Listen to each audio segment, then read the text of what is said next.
तो hello guys, आप देख रहे हैं हमारे यूट्यूब चैनल उत्कर्ष ज्ञान विज्ञान। तो दोस्तों, आज का जो टॉपिक है वो हमारा है वैद्युत क्षेत्र, जो कि इलेक्ट्रोस्टैटिक्स का एक टॉपिक है। तो दोस्तों आइएगा और गौर फरमाइएगा कि कैसे करते हैं वैद्युत क्षेत्र। वैद्युत क्षेत्र क्या होता है। तो दोस्तों, उससे पहले अगर आप हमारे चैनल पर नए आए हैं तो हमारे चैनल को सब्सक्राइब करें और बेल आइकन अवश्य प्रेस करें, क्योंकि ताकि आपसे हमारी कोई वीडियो मिस ना हो। तो आइए दोस्तों, वैद्युत क्षेत्र होता क्या है। दोस्तों, जब कोई आवेश रेस्ट में होता है, मतलब कहने का यह है कि उसका वेग जो है वो 0 हो और कोई आवेश रेस्ट में रखा जाता है तो उसके चारों ओर एक प्रभावित एरिया बन जाता है, एक प्रभावित क्षेत्र बन जाता है। उस क्षेत्र को क्या कहते हैं हम? वैद्युत क्षेत्र कहते हैं। उस क्षेत्र को क्या कहते हैं हम? वैद्युत क्षेत्र कहते हैं। कि कोई चार्ज है, उसके चारों ओर का दादागिरी का एरिया, उसके चारों ओर का दादागिरी का एरिया ही उसका क्या कहलाता है? वैद्युत क्षेत्र कहलाता है। दादागिरी, हम वैद्युत क्षेत्र को लिख सकते हैं दादागिरी, दादागिरी का। मतलब कहने का यह है कि जब कोई चार्ज को रेस्ट में रखा जाता है तो उसके चारों ओर जो दादागिरी का क्षेत्र होता है वह उसका वैद्युत क्षेत्र कहलाता है। अब यदि यह उसका दादागिरी का क्षेत्र है, ये कोई चार्ज, ये कोई परीक्षण आवेश है, इस चार्ज को लेकर जा रहे हैं हम दादागिरी क्षेत्र में, तो भैया दादागिरी क्षेत्र में लेकर जा रहे हैं तो उस पर ये क्या लगाएगा? बल लगाएगा। क्या लगाएगा? बल लगाएगा। तो हमारे पास दो चीजें हो गई, एक जाने वाला आवेश, एक इस पर लगाने वाला बल, और एक वैद्युत क्षेत्र की तीव्रता। तो हाँ, तो डेफिनेशन क्या है?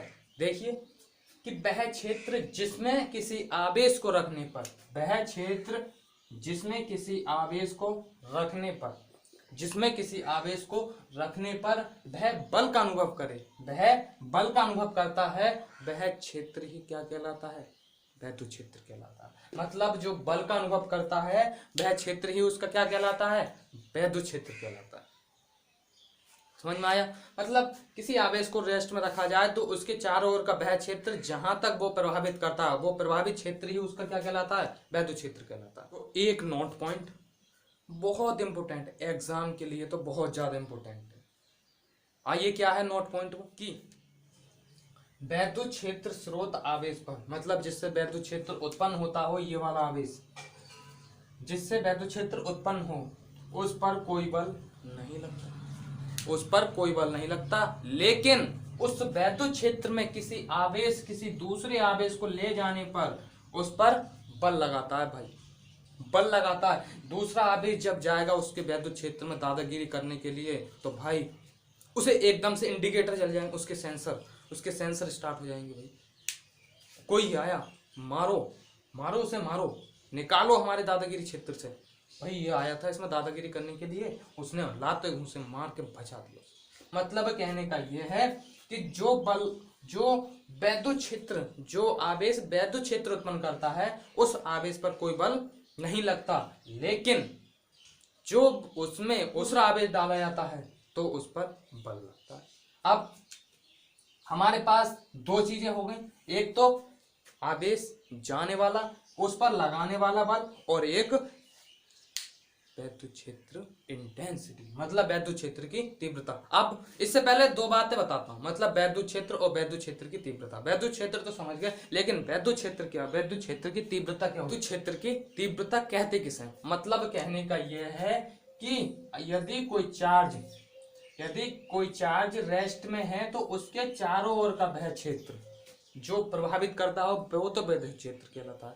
वो क्या कहलाता है? वैद्युत क्षेत्र। लेकिन यदि किसी दूसरे चार्ज को उसके वैद्युत क्षेत्र में ले जाया जाए, यदि किसी दूसरे चार्ज को, ये आवेश परीक्षण मान, ये परीक्षण आवेश मान लेते हैं, टेस्ट चार्ज, इसको अगर उसके वैद्युत क्षेत्र में, उसके दादागिरी के क्षेत्र में ले जाया जाता है तो वह उस पर क्या लगाता है?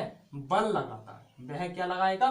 बल लगाएगा। भाई अगर पॉजिटिव होगा, और ये हमेशा टेस्ट चार्ज पॉजिटिव होता है, इसे हम पॉजिटिव ही लेते हैं, लेकिन इसे पॉजिटिव भी ले लेते हैं, नेगेटिव भी ले लेते हैं। अब पॉजिटिव लिया है तो जब ये पॉजिटिव तो भाई लाते घूंसे से मारेगा उसमें। मतलब कहने का ये है लाते घूंसे से तो मारेगा लेकिन उसे बाहर निकाल देगा, धकेल के बाहर निकाल देगा। लेकिन यही अगर नेगेटिव होता तो आजा भाई आजा, अपने दोनों मिलके करेंगे दादागिरी। तो दोस्तों इस पर लगने वाला बल मतलब इस टेस्ट चार्ज को जब ले जाया जाता है,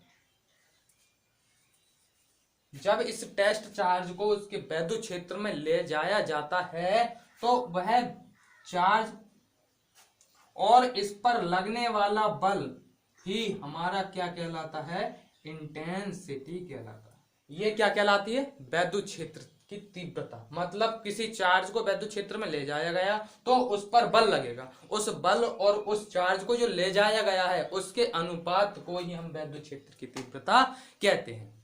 आया समझ में दोस्तों?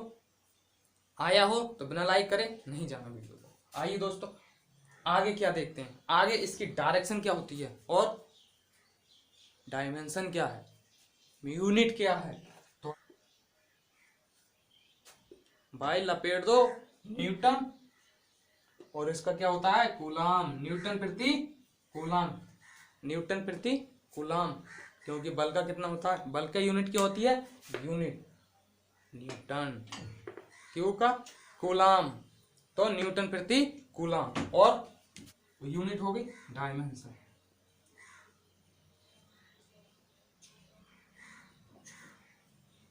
कैसे निकालेंगे डायमेंशन?